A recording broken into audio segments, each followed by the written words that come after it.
জামাত BNP সমানে সমান অসাধারণ একটা ঘটনা ঘটেছে। একটু ব্যালেন্স করার চেষ্টা হচ্ছে মনে হচ্ছে। দর্শক, ঢাকা বিশ্ববিদ্যালয়ের ভিসি তারেক রহমানের সাথে এর আগে সাক্ষাৎ করেছিলেন। এটা নিয়ে নানান আলোচনা ছিল। এখন আবার আমিরে জামাতের সাথে সাক্ষাৎ করেছেন, মানে একটু ব্যালেন্স করা হলো।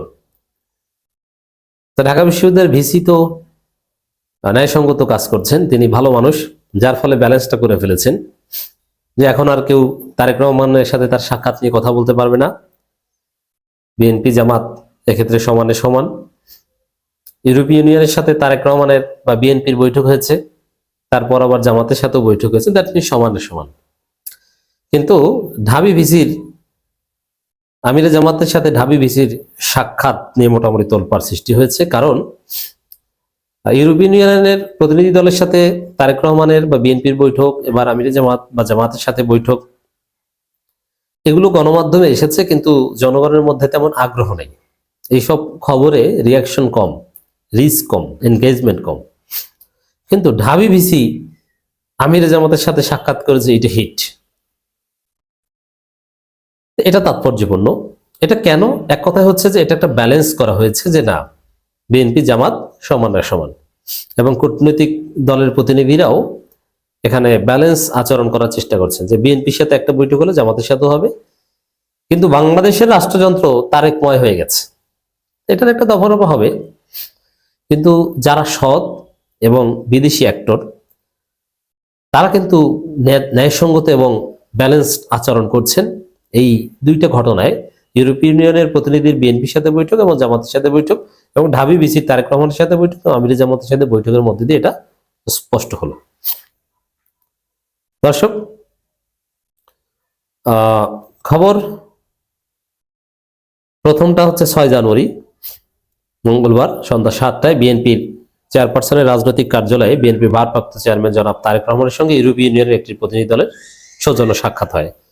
যদিও এইসব বৈঠকে সৌজন্য বলা হয়, কিন্তু আসলে সৌজন্য এটা নির্বাচন কেন্দ্রিক, নির্বাচন কেমন কি হচ্ছে, পরিবেশ কি, আপনারা কি চান, বা এই সংক্রান্ত নানান বিষয়ে বৈঠক হয়েছে। এরপরেই জামাতের সাথে বৈঠক হয়েছে। খবর আমি ইউরোপীয় ইউনিয়নের প্রতিনিধি দলের সাথে জামাত ইসলামের বৈঠক। আমিরে জামাত ডাক্তার শফিকুর রহমানের সঙ্গে ইইউ এর উচ্চ পর্যায়ের প্রতিনিধি দলের সৌজন্য সাক্ষাৎ হয়েছে। সৌজন্য সাক্ষাৎ এর আড়ালে কূটনৈতিক বৈঠক, বা কূটনৈতিক বৈঠকেরই একটা প্রতীকী নাম সৌজন্য সাক্ষাৎ। তো এটাকে যা সৌজন্য সাক্ষাৎ কেউ মনে করবেন না। এখন বিশেষ করে অনেক ক্ষেত্রে শিরোনামটা আপত্তিকর হলে তখন সৌজন্য সাক্ষাৎ নাম দেয়। যেমন বাংলাদেশের নির্বাচন নিয়ে আপনারা কি করবেন, আপনাদের দৃষ্টিভঙ্গি কি, কেমন কি পরিবেশ, এটা নিয়ে ইউরোপীয় ইউনিয়নের কাজ কি, সরল প্রশ্ন কিন্তু এটা। এই জন্য এগুলোর নাম দেওয়া হয় সৌজন্য সাক্ষাৎ। 7 জানুয়ারি বুধবার সকাল 9টায় বাংলাদেশ জামাত ইসলামীর আমির ডাক্তার শফিকুর রহমানের সঙ্গে তার বসুন্ধরাস্থ কার্যালয়ে ইউরোপীয় এক্সটার্নাল অ্যাকশন সার্ভিসের এশিয়া ও প্রশান্ত মহাসাগরীয় বিভাগের পরিচালক পাওলা পম্পোলোনি এর নেতৃত্বে 3 সদস্য বিশিষ্ট একটি প্রতিনিধি দল সৌজন্য সাক্ষাৎ করেন।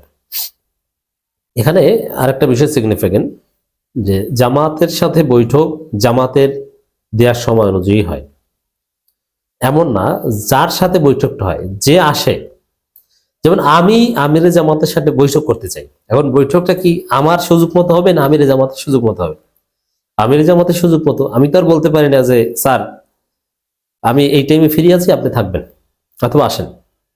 বরং সে বলবেন যে আমি এই টাইমে ফ্রি আছি, তোমার জন্য সময় রেখেছি, সুলাইমান তুমি আসো, নজরুল ভাইয়ের সাথে কথা বলে আসো। বিষয়টা তো এরকম, তাই না? এরকম যে আমিরে জামাত কূটনৈতিক মিটিং করেন নর্মালি সকালে, আর বিকালে সাংগঠনিক কাজ করেন। একদম সকাল সকালে, এই শীতের সকালে ঘুম থেকে উঠে জামাতের কাছে আসতে হয়েছে, এবার জামাতের দেওয়ার টাইমে মিটিং হয়েছে। এটা জামাতের একটা গায়রত, একটা ব্যক্তিত্বের প্রমাণ যে জামাত তার নির্দিষ্ট সময় বৈঠক করে, সে যেই হোক না কেন। এই বৈঠক জামাত ডেকে করেছে তা না, জামাতের কাছে এসেছে। যেরকম ভারতের 2 জন কূটনীতিক আমিরে জামাতের সাথে বৈঠক হয়েছে, আমিরে জামাত তাদের কাছে জানি, তারা আমিরে জামাতের বাসায় এসেছে। সম্মানিত আমিরে জামাতের সঙ্গে ছিলেন নায়েবে আমির সাবেক এমপি ডাক্তার সৈয়দ আব্দুল্লাহ মোহাম্মদ তাহের, সহকারী সেক্রেটারি জেনারেল এবং কেন্দ্রীয় প্রচার ও মিডিয়া বিভাগের প্রধান অ্যাডভোকেট এহসান মাহবুব জুবায়ের, সুপ্রিম কোর্টের সিনিয়র আইনজীবী অ্যাডভোকেট শিশির মনির, আমিরে জামাতের পররাষ্ট্র বিষয়ক উপদেষ্টা মাহমুদুল হাসান। তো দর্শক, এখানে আমরা দেখতে পাচ্ছি পুরো রাষ্ট্র, বাংলাদেশ সরকার, নির্বাচন কমিশন, বাংলাদেশের প্রশাসন যদি এভাবে সমানে সমান আচরণ করত, তাহলে নির্বাচন নিয়ে এই অনিশ্চয়তা তৈরি হতো না। এখান থেকে নির্বাচন কমিশন, ইউনূস সরকার, সেনাবাহিনী সবার শেখা দরকার যে কিভাবে সবকিছু সমানে সমান হচ্ছে। বিদেশি অ্যাক্টর এবং যারা নিরপেক্ষ, তারা কিভাবে ব্যালেন্স করতে পারেন। আমিরে জামাতের সঙ্গে ঢাকা বিশ্ববিদ্যালয়ের ভিসি অধ্যাপক ডক্টর নিয়াজ আহমেদ খানের সৌজন্য সাক্ষাৎ 6 জানুয়ারি সন্ধ্যায় বাংলাদেশ জামাত ইসলামীর সম্মানিত আমির ডাক্তার শফিকুর রহমানের সঙ্গে তার বসুন্ধরাস্থ কার্যালয়ে ঢাকা বিশ্ববিদ্যালয়ের সম্মানিত উপাচার্য অধ্যাপক ডক্টর নিয়াজ আহমেদ খানের সৌজন্য সাক্ষাৎ অনুষ্ঠিত হয়। এটাও আমিরে জামাত এই সাক্ষাৎ করেনি, আমিরে জামাতের সাথে করেছে, যেরকমটা তারেক রহমানের সাথে করেছিল। এই ব্যালেন্স ঠিক আছে। অত্যন্ত আন্তরিক ও হৃদ্যতাপূর্ণ পরিবেশে অনুষ্ঠিত এই সাক্ষাৎকালে আসন্ন জাতীয় সংসদ নির্বাচনকে সামনে রেখে ঢাকা বিশ্ববিদ্যালয়ের সার্বিক স্থিতিশীলতা, নিরাপত্তা ও শিক্ষা বান্ধব পরিবেশ সহ বিভিন্ন গুরুত্বপূর্ণ বিষয়ে আলোচনা অনুষ্ঠিত হয়। এর মানে আমিরে জামাতকে, তারেক রহমান, আমিরে জামাত দুইজনেই ভবিষ্যৎ সম্ভাব্য প্রধানমন্ত্রী, অতএব দুইজনের সাথে সেম টপিকে আলোচনা করতে হবে।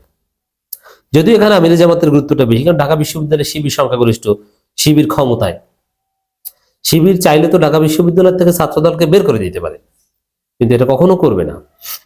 অতএব আমিরে জামাত বা শিবিরের গুরুত্বটা এখানে বেশি, ক্যাম্পাস স্থিতিশীলতা রাখার স্বার্থে। কারণ ক্ষমতাসীন যারা পাওয়ারফুল, তারা চাইলেই তো অস্থিতিশীল করতে পারে, যারা দুর্বল তারা তো অস্থিতিশীল করতে পারে না।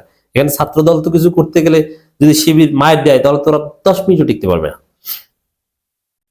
এটা কাল্পনিক আলাপ।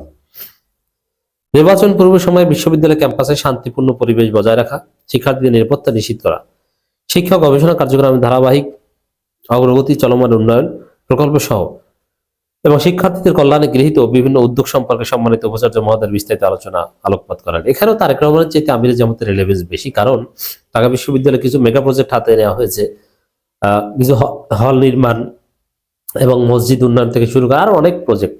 এগুলো ঢাকা বিশ্ববিদ্যালয়ের নিজস্ব অর্থায়নে নয়, এমনকি বাংলাদেশ সরকারের অর্থায়নে নয়। এগুলো কোনোটা চীনের অর্থায়নে, কোনোটা তুরস্কের কোনো বেসরকারি সংস্থার অর্থায়নে, এগুলো শিবির এনেছে। আর শিবির এনেছে, শিবির অভিভাবক তো জামাতে, কিন্তু কোনো সন্দেহ নেই, যদিও লেজুর ভিত্তিক না। তো এই জায়গায় টাকা পয়সা, চীনের অর্থায়ন, এগুলো যাতে ঠিকঠাক ভাবে আসে, এক্ষেত্রে আমিরে জামাতের কিছু করার আছে, কিন্তু এক্ষেত্রে তারেক রহমানের কিছু করার নাই, যেহেতু কাজটা শিবিরের মাধ্যমেই হচ্ছে। এই কারণে এই বৈঠক আরো বেশি তাৎপর্যপূর্ণ। এ প্রসঙ্গে আমিরে জামাত বলেন, জাতীয় জীবনে গুরুত্বপূর্ণ সময় দেশে সর্বোচ্চ বিদ্যাপীঠ ঢাকা বিশ্ববিদ্যালয় স্থিতিশীলতা, শান্তিপূর্ণ পরিবেশ বজায় রাখা অত্যন্ত জরুরি। শিক্ষা গবেষণা ও শিক্ষার্থীদের ভবিষ্যৎ যেন কোনোভাবেই